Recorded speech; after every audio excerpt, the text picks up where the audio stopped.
بسم الله الرحمن الرحيم. أسعد الله مساكم كل خير.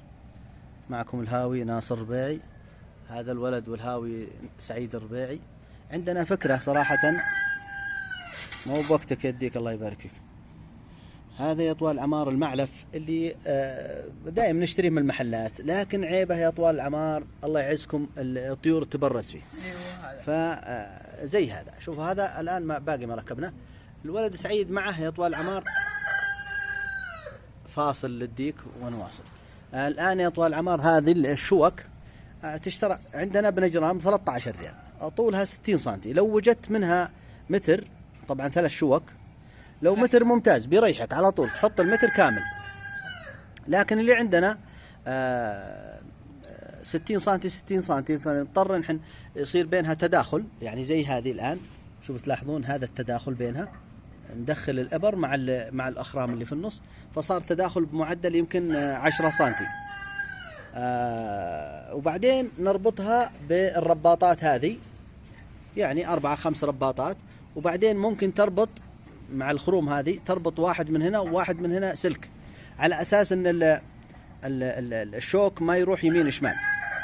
والله صراحة يعني تقريبا الآن يمكن حوالي شهرين طبقتها عندي في اللوفت، وما شاء الله ما في أي براز عزكم الله في مكان العلف.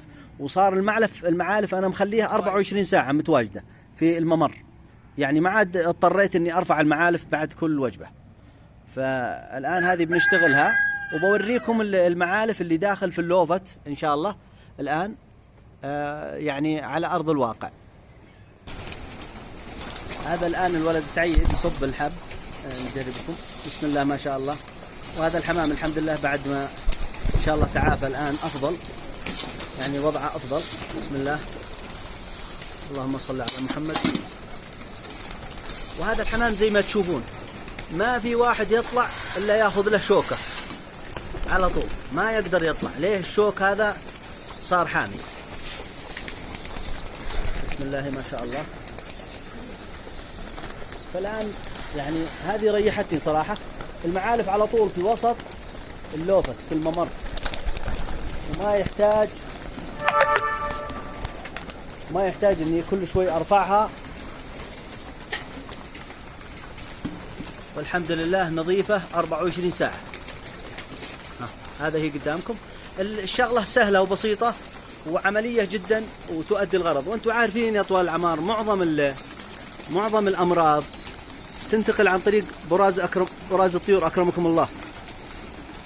حبيت أشارككم هذه الفكرة بعد ما نجحت عندي، يعني على مدى شهر كامل، على أساس أنها تعم الفائدة ونكسب إن شاء الله الأجر بإذن الله. الله يحفظكم إن شاء الله ويأجرنا وإياكم ويوفق الجميع. أخوكم ناصر ربيعي من نجران.